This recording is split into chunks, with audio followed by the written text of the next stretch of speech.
नमस्कार दोस्तों, संस्कृत साधना चैनल में आपका स्वागत है। टीजीटी पीजीटी प्रतियोगी परीक्षाओं के लिए महत्वपूर्ण कारकों के कुछ प्रश्न कारक प्रकरण से लेकर के उपस्थित हुए हैं। आशा करते हैं आपके लिए ये उपयोगी साबित होंगे। और आप यदि चैनल पर नए हैं तो सब्सक्राइब करें, वीडियो को लाइक शेयर करें और इसी तरह के वीडियो प्राप्त करने के लिए बेल आइकन को प्रेस जरूर करें। अगर ये प्रश्न आपको सही लगते हैं तो अपने दोस्तों को इसको शेयर भी करते रहें। आइए देखते हैं पहला प्रश्न क्या है। पहला प्रश्न है कारकम किम। कारक क्या है? संज्ञाया प्रकारः, संज्ञाया कारणम, संज्ञाया क्रिया संबंधः, केवलम विभक्ति। तो क्या है? संज्ञायाः क्रिया संबंधः। इसके बाद दूसरा प्रश्न है कारकानि कति भवन्ति। कारकानि कति भवन्ति? पंच, षट्, सप्त, अष्ट। तो कारकाणि षट्। कर्ता कर्म च करणम च संप्रदानम तथैव च अपादानाधिकरणम च इत्याहु कारकाणि षट्। 6 कारक संस्कृत में बताए गए हैं। हिंदी में 7 भी कह देते हैं, किंतु संस्कृत में 6 कारक बताए गए हैं। अगला प्रश्न देखिए, कर्तृकारकस्य लक्षणम किम। कर्तृकारक का लक्षण क्या होगा? कर्ता कारक का।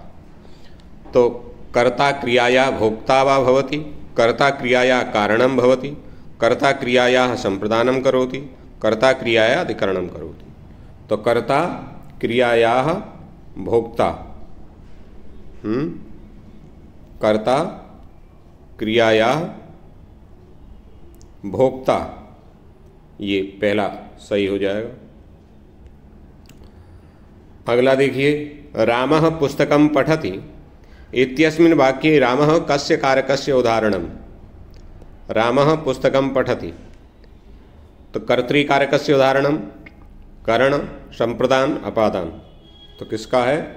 कर्तृकारक का उदाहरण है रामः। रामः पुस्तकं पठति, तो रामः कर्ता है, इसमें पुस्तक कर्म है और पठति क्रिया है। तो पुस्तकम कर्म कारक का उदाहरण है, रामः कर्तृकारक का उदाहरण हो जाएगा।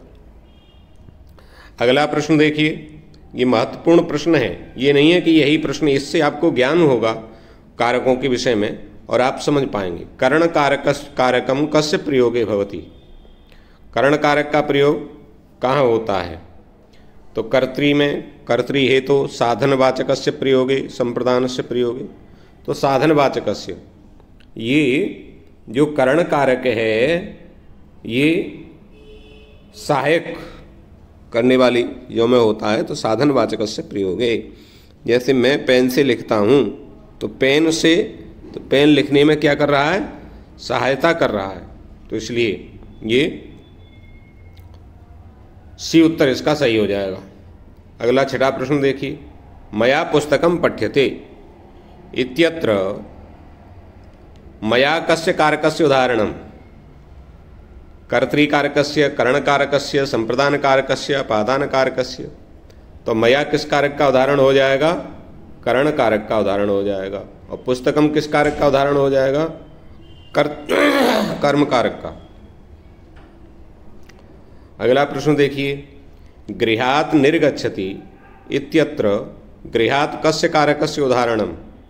गृहात् निर्गच्छति, तो देखिए ये गृहात् किस कारक का उदाहरण है? अपादान का, संप्रदान का, अधिकरण का या करण का। तो गृहात् में पंचमी विभक्ति होती है। पंचमी विभक्ति किस कारक में होती है?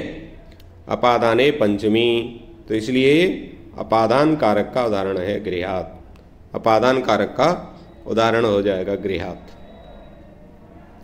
अगला प्रश्न देखिए, अगला प्रश्न है गुरवे नमः इत्यत्र गुरवे कस्य कारकस्य उदाहरणम।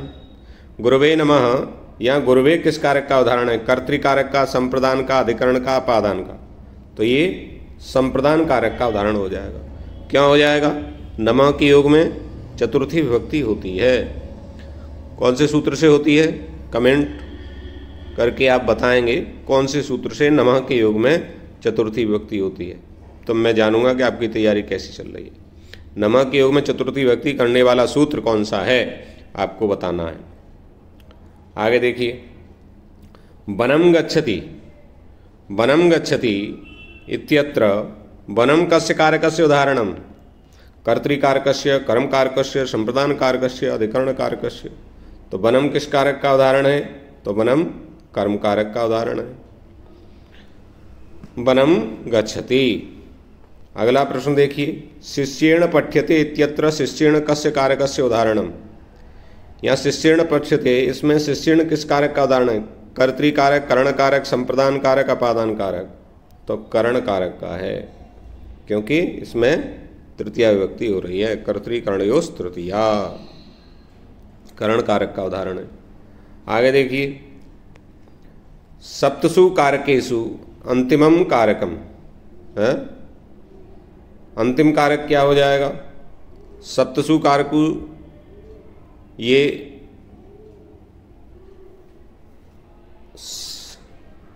सप्तसु नहीं, कारकेषु अंतिमम कारकम किम। तो कारकों में अंतिम कारक कौन सा है? कर्तृ, अपादान, अधिकरण या संप्रदान। तो ये अधिकरण, अधिकरण इसका उत्तर सही हो जाएगा। ठीक है, षट्सु कारकेषु अंतिमम कारकम किम, ऐसा प्रश्न होना चाहिए था, सप्तसु गलत अंकित हो गया।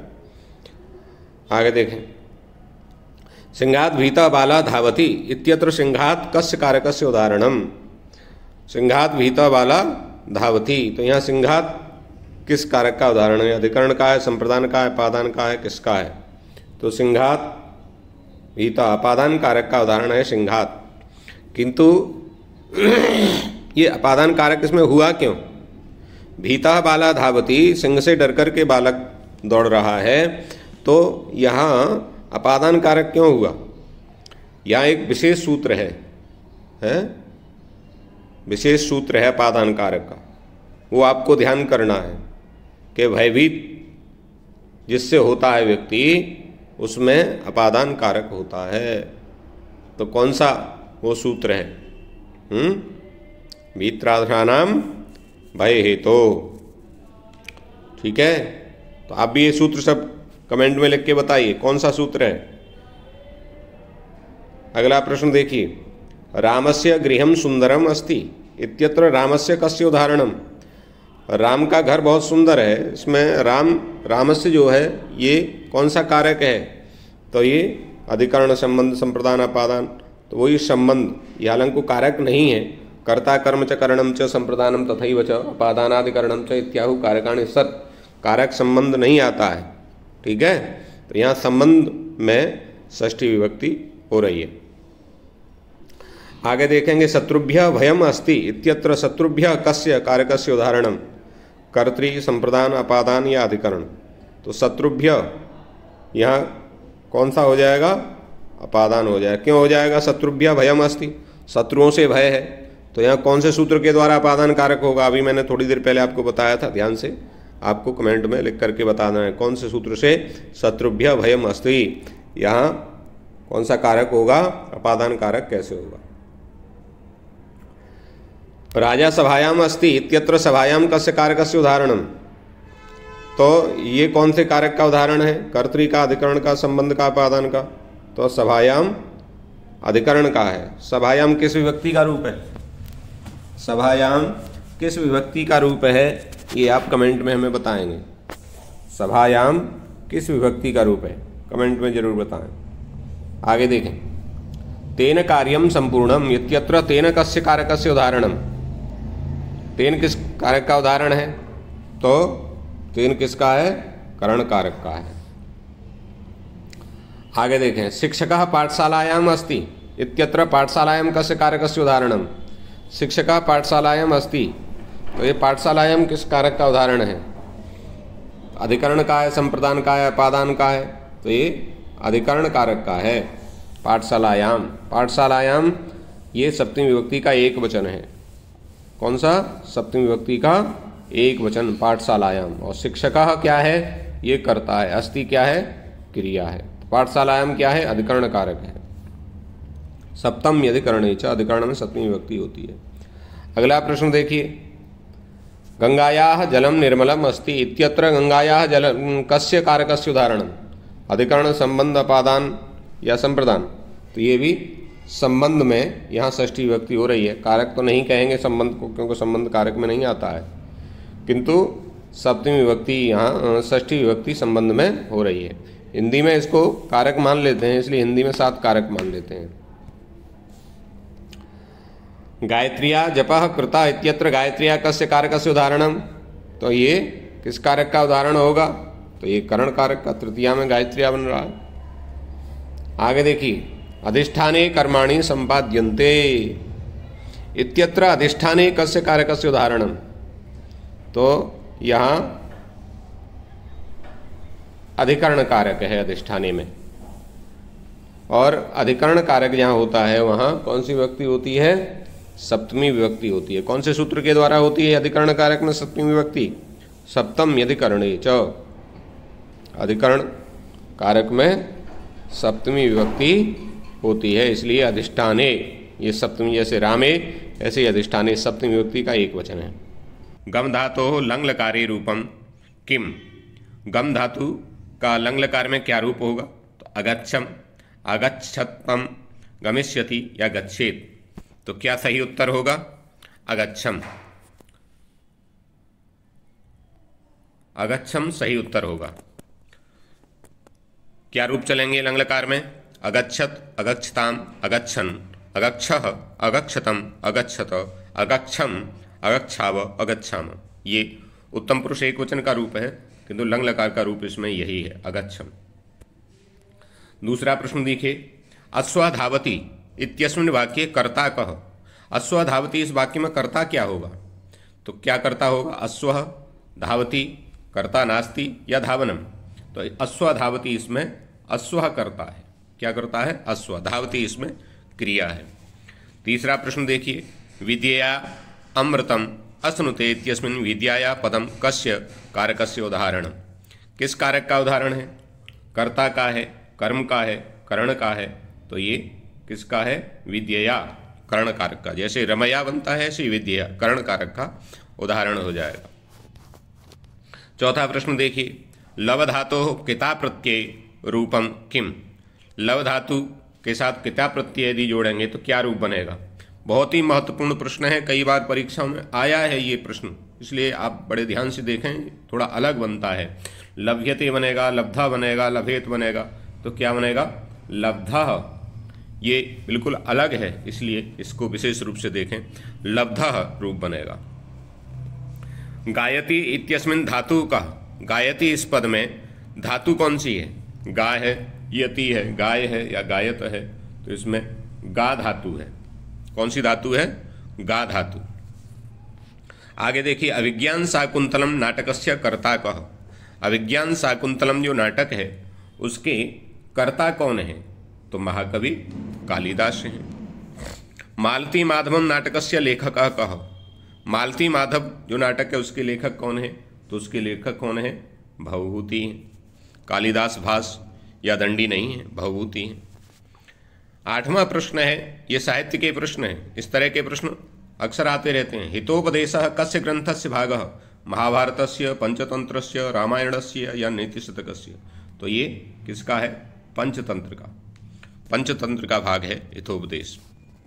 नौवां प्रश्न देखिए, क्रातार्जुनीयम कस्य रचितम महाकाव्यम? ये क्रातार्जुनीय जो है किसकी रचना है?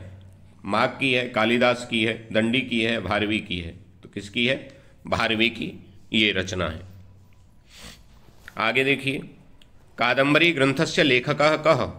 कादंबरी जो ग्रंथ है उसके लेखक कौन है? दंडी हैं, बाणभट्ट हैं, कालिदास हैं या माघ हैं? तो कौन है? बाणभट्ट। कादंबरी के लेखक कौन है? बाणभट्ट हैं। और कादंबरी का ही जो संस्कृत की टीजीटी, यूपी टीजीटी में जो चलता है भाग, कौन सा? शुकनासोपदेश है। शुकनासोपदेश, वो भी किसकी रचना हुई? बाणभट्ट की ही होगी। किसकी रचना होगी? यदि यहाँ आता है कि शुकनासोपदेश के लेखक कौन है तो कौन होंगे? बाणभट्ट ही होंगे। आगे देखिए, सांख्य दर्शनस्य प्रणेता कः? सांख्य दर्शन के प्रणेता कौन है? पतंजलि है, गौतम है, कपिल मुनि है, जैमिनी है। ये पीजीटी में अक्सर आते हैं, तो कौन है? कपिल मुनि। योग सूत्राणी कस्य कृति? योग सूत्र ये जो है किसकी कृति है? गौतम की है, पतंजलि की है, जैमिनी की है, कणाद की है। तो ये योग सूत्र किसका है? पतंजलि का है। न्याय दर्शन से संस्थापक का? न्याय दर्शन के कौन है? जैमिनी है, पतंजलि है, गौतम है, कणाद है। तो इसका गौतम इसका उत्तर सही होगा। आगे देखें, मीमांसा दर्शनम केन विरचितम? मीमांसा की रचना करने वाले कौन है? गौतम, जैमिनी, पतंजलि या कणाद? तो कौन है? जैमिनी है। कौन होंगे? जैमिनी होंगे। चैनल पर यदि नए हैं तो सब्सक्राइब जरूर करें। जितनी जल्दी आप सब्सक्राइब करते रहेंगे उतनी जल्दी आपको लाभ मिलेगा, क्योंकि जैसे ही 10,000 सब्सक्राइबर होंगे मैं लाइव क्लास शुरू करूँगा। तो इसमें थोड़ा सा आप सहयोग करेंगे। वैसे बहुत आपका स्नेह इस चैनल को मिल रहा है, और किसी भी प्रकार का सब्सक्राइब करने का कोई शुल्क नहीं है, निःशुल्क है। 15वां प्रश्न देखिए, वैशेषिक दर्शन कस्य कृति? वैशेषिक दर्शन ही किसकी कृति है? कपिल की है, पतंजलि की है, गौतम की है या कणाद की है? तो ये कणाद की कृति है। भाषा शिक्षण से प्रमुखम साधनम किम? भाषा शिक्षण का प्रमुख साधन क्या है? पाठ्यपुस्तक है, शिक्षक है, विद्यार्थी है, परीक्षा है? तो सबसे मुख्य साधन क्या है? शिक्षक है। बाल केंद्रित शिक्षण जो नई 2020 NEP है, नई शिक्षा नीति जो 2020 है, उसके अनुसार बाल केंद्रित शिक्षा पर विशेष जोर दिया जा रहा है। तो बाल केंद्रित शिक्षण इत्यस्य मुख्यम लक्षणम किम? शिक्षकस्य ज्ञानम, विद्यार्थिना सक्रियता, पाठ्यक्रमस्य गंभीरता, परीक्षा केंद्रित शिक्षण। तो इसमें विद्यार्थियों की सक्रियता अधिक हो, ये इसमें दिखाया गया है। तो इसका सही उत्तर क्या होगा? विद्यार्थिना सक्रियता, बी उसका उत्तर सही होगा। संस्कृत भाषाया शिक्षण कस्मिन् पद्धतौ श्रेष्ठम? अनुवाद पद्धति के द्वारा या व्याकरण प्रत्यक्ष या श्रवण पद्धति के? तो प्रत्यक्ष पद्धति जो है वो संस्कृत भाषा शिक्षण के लिए सही है। शिक्षणस्य सर्वोत्तम उद्देश्य कः? शिक्षण का सर्वोत्तम उद्देश्य क्या है? परीक्षा में उत्तीर्ण होना, ज्ञान वृद्धि, या पुस्तक मात्र का पठन, या शिक्षकस्य आज्ञा पालनम, शिक्षक की आज्ञा का पालन? तो प्रमुख उद्देश्य क्या है शिक्षण का? ये उत्तर सही हो जाएगा, ज्ञान वृद्धि भवेत्। संस्कृत शिक्षायां मूलभूता सिद्धांत कः? संस्कृत शिक्षा का मूलभूत सिद्धांत क्या है? सरलता, व्याकरण सार, अभ्यास या संवाद शैली? तो उत्तर क्या होगा? संवाद शैली इसका सही हो जाएगा। अगला प्रश्न देखिए, गम धातु लिट लकारे प्रथम पुरुष एक वचने रूपम भवति? गम धातु का लिट लकार प्रथम पुरुष एक वचन में क्या रूप होगा? गमिष्यति होगा, गंतास्मि होगा, गमिष्यामि होगा या गंता होगा? तो क्या उत्तर? गमिष्यति सही उत्तर हो जाएगा। अगला प्रश्न देखिए, अस्माकं विद्यालयः इत्यस्मिन् अस्माकं पदम कस्य विभक्ते उदाहरणम? अस्माकं किस विभक्ति का उदाहरण है? प्रथमा का है, चतुर्थी का है, षष्ठी का है, सप्तमी का है? तो उत्तर क्या सही होगा? षष्ठी विभक्ति, षष्ठी विभक्ति का है अस्माकं। अच्छा, अस्माकं और युष्माकं, अस्मत् शब्द में बनता है अस्माकं और युष्मत् शब्द में बनता है युष्माकं, ठीक है? तो ये षष्ठी विभक्ति का है। अगला प्रश्न है, पठनीयम शब्दस्य धातु कः? ये पठनीयम शब्द जो है इसमें कौन सी धातु है? पथ है, पठ है, पत है या पाठ है? तो पठ धातु से अनियर प्रत्यय कर देते हैं। तो क्या करते हैं? पठ प्लस अनियर, तो बन जाता है पठनीयम, पठनीयम बन जाएगा। आगे 24वां, त्वं गच्छ इत्यत्र गच्छ पदम कस्य लकारस्य रूपम अस्ति? ये गच्छ जो है किस लकार का है? लट का है, लिट का है, लोट का है? तो किसका है? लोट लकार का। कैसे रूप चलेंगे? गच्छतु, गच्छ गच्छतु, गच्छताम, गच्छन्तु, गच्छ गच्छतम, गच्छत, गच्छानि, गच्छाव, गच्छाम, ठीक है? इस प्रकार से गच्छतु, गच्छतात और गच्छ गच्छतात दो रूप बनते हैं वैकल्पिक। गच्छतु गच्छता, गच्छ गच्छतु नहीं बनेगा, गच्छतु गच्छतात, तातंग प्रत्यय उदात, तो योस तातंगा शिष्य तरस्याम सूत्र से। तो तातंग आदेश होता है तू और ही के लिए, तो यहाँ प्रथम पुरुष के एक वचन में गच्छतु और गच्छतात दो वैकल्पिक बनेंगे, और मध्यम पुरुष के एक वचन में गच्छ और गच्छतात दो वैकल्पिक रूप बनेंगे। वैकल्पिक रूपों को विशेष रूप से आपको ध्यान रखना है। तो उससे प्रथम पुरुष में एक वचन में क्या बनेगा, एक तो बनेगा गच्छतु और गच्छतात, और मध्यम पुरुष में बनेगा एक बनेगा गच्छ, दूसरा गच्छतात। ये तो ये आपको ध्यान रखना है, गच्छतु गच्छतात और गच्छ गच्छतात ये बनेंगे। अगला प्रश्न देखिए, रामेण सीता वनम नीता इत्यस्मिन् वाक्ये क्रियापदम किम। इसमें क्रियापद क्या है? रामेण है, सीता है, वनम है या नीता है, क्या है क्रियापद? इसमें कौन सा होगा? तो नीता है। कौन सी धातु का बन रहा है? नी धातु से। आगे है शिशुपाल वधम कस्य काव्यम। शिशुपाल वध ये किसकी कृति है? भारवी की, माघ की है, बाणभट्ट की है, कालिदास की है, तो क्या है? माघ की कृति है। आगे देखिए, स्वप्नवासव दत्तम इति नाटकम कस्य कृति। स्वप्नवासम दत्तम ये किसकी कृति है? विशाखा दत्त की है, कालिदास की है, भास की है, भभूति की है, तो किसकी है? भास की। स्वप्नवासव दत्तम किसने लिखा है? भास ने। आगे अभिज्ञान शाकुंतलम नाटके कुलपति ही कह। कुलपति शब्द आता है, तो कुलपति कौन है विज्ञान शाकुंतल में? दुर्वासा के लिए कहा है, कर्ण के लिए कहा है, भरत के लिए कहा है, विश्वामित्र के लिए कहा है, तो कुलपति किसके लिए कहा है? कर्ण ऋषि के लिए कहा गया उसमें कुलपति। बहुत महत्वपूर्ण प्रश्न है। मोक्षस्य कारणम किम इति सांख्य दर्शने उत्तरम किम। कर्म है, ज्ञान है, भक्ति है, तप है, तो सांख्य दर्शन के अनुसार मोक्ष का कारण ज्ञान उन्होंने माना है। क्या माना है? ज्ञान। वैशेषिक दर्शनम कति पदार्थान स्वीकरोति। वैशेषिक दर्शन कितने पदार्थों को स्वीकृत करता है? चत्वारा षड सप्त 10, तो सप्त पदार्थाः 7 पदार्थ हैं। इस प्रकार से ये 30 प्रश्न जो विविध साहित्य के, दर्शन के, शिक्षण के, व्याकरण के, ये 30 प्रश्नों की श्रृंखला आपके लिए मैं समझता हूँ लाभकारी होगी। इसलिए इसको अच्छे से तैयार करें और वीडियो को लाइक करें, दोस्तों को शेयर करें और चैनल को सब्सक्राइब जरूर करें। आपका बहुत बहुत धन्यवाद, आभार।